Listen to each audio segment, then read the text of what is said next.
video in the series, kind of doing an overview of some of the equipment we own. This one's a little different because this is a piece of equipment we have owned for some time, but we don't anymore. This is sold. This 2105 Field Boss White 2105 2, meaning two-wheel drive.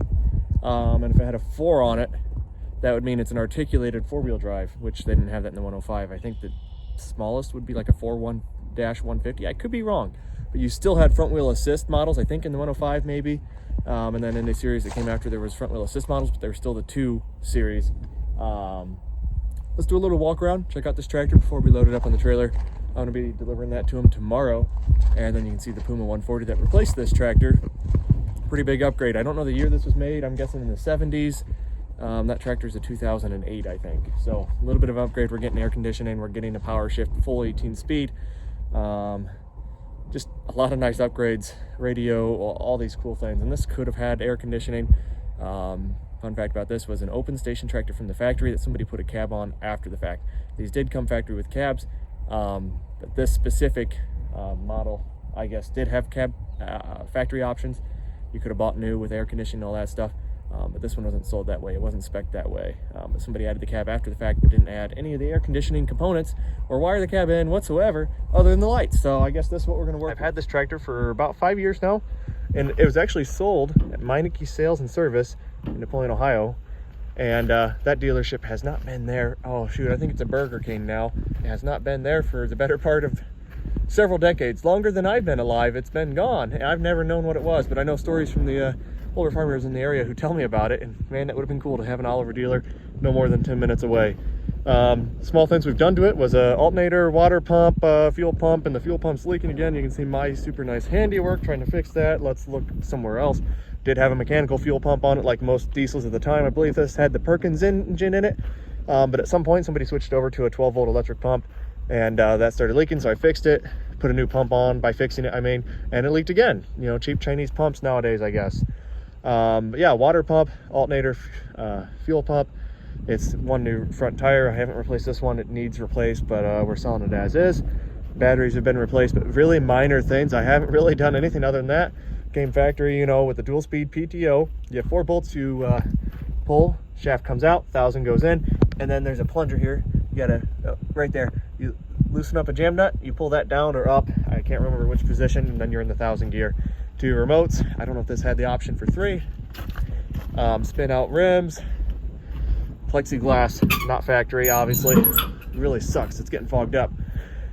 Fuel tank right here, as it should be. You know, you SoundGuard guys like to put your fuel tank in the front, but fuel tank is here where it belongs. Obviously radiator right there. This is a white combine seat that's in here. The seat that I bought it with was really tore up. He threw in this seat with it off of an old white combine. I do like this seat, it's pretty comfortable. And honestly, for an old tractor, this thing with the seat being spring suspended, I almost like it better. If you can look past the noise, you hear all that noise is the seat. I almost like the seat better than I do some of the new era rides.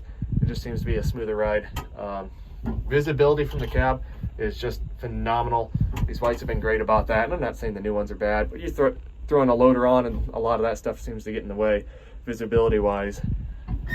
So unique thing about these, and if you're an Oliver or white guy, you know exactly what you're looking at right here. A double neutral, and then you have a low range neutral, and then your high range neutral, all through one shifter. It's not like you put it in, you know, it's not like you have a 4-speed and then you have a high-low shifter. No, this is one stick, runs all 6 of your forward gears and both of your reverse, and then you have, let's see, under, direct, and over. So they call this an over-under.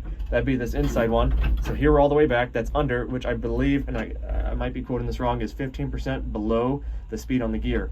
That does not have any engine braking properties in it at all. So if you're going down a hill and you have it in under, you will slide on that hill however fast you're gonna go. So we're on flat ground, but we do have a few like overpasses. That's where our hills come into play, I guess. And then maybe some hillier fields we'll do custom work on. You don't want to be bailing and under. You might want to actually drop a gear and go slower. That way you don't have to slow down to under if you're going through a thicker spot on a downhill. That is one thing to keep in mind. Or you're using your brakes to slow down. Then you have direct right there. You can see that, under, direct, and that would be the actual speed of the gear that you're driving in. And this is all pretty much a power shift right here is what this lever is. No clutching needed. You do clutch when you change gears here. And then you have over.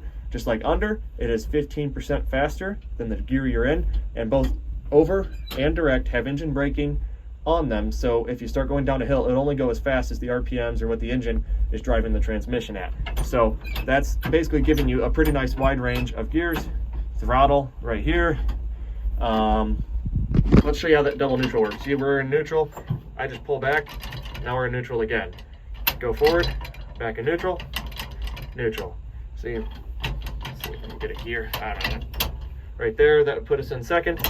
First, then we go over, back, we're in fourth. Reverse one, get your back into neutral, get your into the high range. I don't know. It's hard to do when you're not moving. I need to clutch it. I don't know. Either way, you get the gist of what's going on there. You have a preheater button there. You pull this to stop. That shuts off your fuel. Like that newer white, it's just the key shuts it off like most newer diesels do. All your typical gauges. The fuel gauge doesn't work like anything that's old. Volts. Yeah, simple things. I believe it's only a 17 to 18 mile an hour road speed. One downside, one nice thing, we're going to that one. It is only a 22 mile an hour. I thought it was a 25, but still 22, 23 miles an hour is faster than 18 at the high end. Windows, they barely go out, but it gets you some airflow when you don't have any working cab air conditioning. We have a little fan right there. Same thing on this side. That's all the more those windows will go out. And if you look behind us, you can see your drawbar perfectly, and 3-point if you use 3-point stuff. Let's hear this thing start up because we're going to load it on that trailer.